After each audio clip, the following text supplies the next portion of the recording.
चला तर मंडळी, आज करूयात लहानांपासून ते मोठ्यांपर्यंत न खाणारे देखील आवडीने खातील अशी तब्बल 1-2 वर्ष नव्हे तर 5 वर्ष टिकणारी आवळ्याची भन्नाट रेसिपी.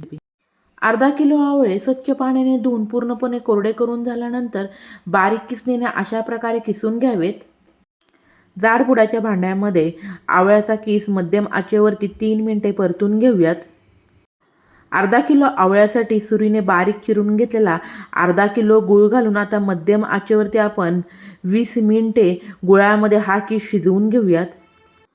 किस शिजत आल्यानंतर हिरवी वेलची, दालचिनीचे तुकडे, सुंठ पावडर, थोडंसं काळं मीठ घालून पुन्हा एकदा व्यवस्थित मिक्स करून शेवटी त्यामध्ये 1 चमचा लाल तिखट घालावे.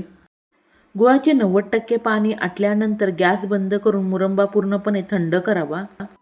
कोणत्याही कोरड्या काचेच्या भरणीमध्ये हा मुरंबा भरून ठेवावा. धन्यवाद.